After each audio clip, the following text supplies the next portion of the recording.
Hello అండి అందరికీ. ఈరోజైతే జార్ఖండ్ బొకారో స్టీల్ సిటీలోని జగన్నాథ స్వామి టెంపుల్‌కైతే వచ్చామనమాట. ప్రస్తుతం అయితే చలికాలం కదా! అందుకని చెప్పేసి ఇంకా ఈ ఎండ అయితే బాగా ఉన్న టైంలో అయితే ఈ టెంపుల్‌కొచ్చాము మేము. ఇక్కడ సీజనల్ని బట్టి కూడా టైమింగ్స్ కూడా మారుస్తూ ఉంటారనమాట. ఇది ఇంకా ఫస్ట్ ఎంట్రన్స్ అనమాట. ఇంక ఎటువైపు చూసినా గ్రీనరీయే అనమాట. మొత్తం కూడా చుట్టుపక్కల పరిసరాలు అంతా కూడా ఇది మెయిన్ టెంపుల్ అనమాట. ఈ టెంపుల్‌లో నుంచి మనం దేవుడిని దర్శనం చేసుకోవచ్చు ఈ టెంపుల్‌లోంచి. ఇంకా ఇదైతే ఎంట్రన్స్. ఇది ఇంకా బయటకి ఎగ్జిట్ అయ్యేటప్పుడు ఈ స్టాచ్యూ అయితే కనిపిస్తుంది. ఇంకా లోపలికైతే ఇలా వెళ్ళిపోతే మనం ఇంకా ఫస్ట్ అయితే జగన్నాథ స్వామిని దర్శనం చేసుకొని, ఇంకా చుట్టుపక్కల కూడా చిన్న చిన్న టెంపుల్స్ అయితే ఉన్నాయి. వాటిని కూడా దర్శనం చేసుకోవచ్చు. ఇక్కడేంటి అంటే మనలాగా కొబ్బరికాయలు అవన్నీ కూడా ఏమి కొట్టడాలు ఇలాంటివేమి ఉండవనమాట. పక్కనే ఒక చిన్న షాప్‌లా ఉంటుంది. అంటే టెంపుల్‌కి సంబంధించిందే. అక్కడ మనం ప్రసాదం అడిగితే ఇస్తారనమాట. కొనుక్కోవాలి. అది తీసుకొచ్చి పూజ చేయించుకోవడమే. దీపం వెలిగించుకోవచ్చు. ఇంకా స్వామివారినైతే దర్శనం చేసేసుకున్నాము. స్వామివారికి కూడా స్వెటర్స్ వేశారు చలికాలం అవ్వడం వల్ల. ఇదైతే ఇంక పూజ అయిపోయిన తర్వాత బయటకొచ్చేసేయడానికి అనమాట. ఇలా బయటకొచ్చేస్తే ఇంక చుట్టూ టెంపుల్స్‌ని మళ్ళీ దర్శనం చేసుకోవచ్చు. ఈరోజైతే స్కూల్ పిల్లలకి కూడా పిక్నిక్‌లా తీసుకొచ్చారనమాట. చూడండి లైన్‌గా నిల్చున్నారు పిల్లలు. ఇలా వెళ్తున్నారు. వాళ్ళ టీచర్స్ ముందు వెనక నడుస్తున్నారనమాట.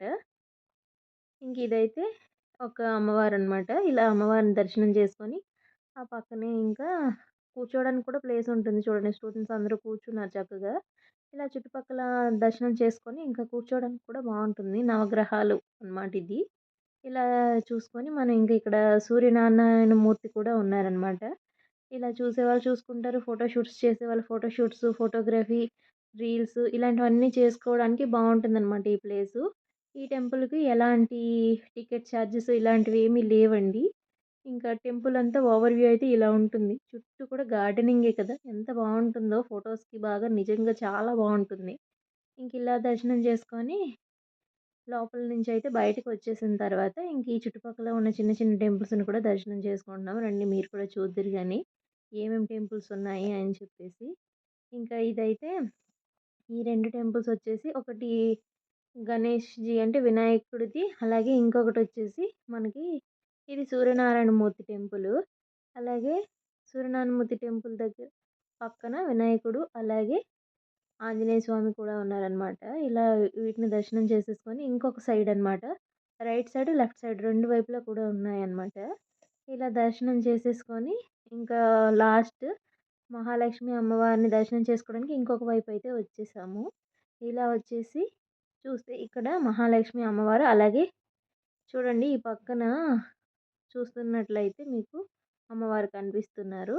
అలాగే ఇదంతా గ్రీనరీ ఉండడం వల్ల ఏమో గాని ఇక్కడైతే చాలా వరకు పావురాలైతే ఉన్నాయన్నమాట. అలాగే ఈ పావురాలకి వచ్చేవాళ్ళు, వెళ్ళేవాళ్ళు వీటికి ఆహార గింజలైతే వేస్తున్నారనమాట. అవి తింటూ ఇక్కడ ఉంటున్నాయి. అలాగే ఎక్కువ వెహికల్స్ గట్రా వచ్చినట్లయితే ఒక్కసారి వెళ్ళిపోతున్నాయన్నమాట.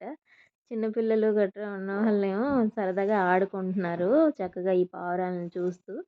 సో, ఇలా ఉందనమాట ఈ టెంపుల్ ఎన్విరాన్మెంట్ వ్యూ అంతా. ఇలా వ్యూ చూస్తూ ఇక్కడే ఎంతసేపైనా ఉండిపోవచ్చనమాట. అంత ప్రశాంతంగా ఉంది వాతావరణం. అలాగే ఇంకొంచెం ముందుకెళ్తే ఈ పక్కనే కోనేరు కూడా ఉంది. ఇదంతా కూడా ఒక మంచి పిక్నిక్ స్పాట్‌లా ఉందనమాట చూడ్డానికి. ఇంత ఫెసిలిటీస్ ఇన్ని ఉన్నా కూడా ఇక్కడ అస్సలు ఏమీ ఛార్జ్ చేయట్లేదు. జస్ట్ పార్కింగ్‌కి మాత్రమే ఛార్జ్ చేస్తున్నారు. సో, ఇదనమాట ఈ టెంపుల్ మొత్తం. ఒక లైక్ చేసుకొని సబ్స్క్రైబ్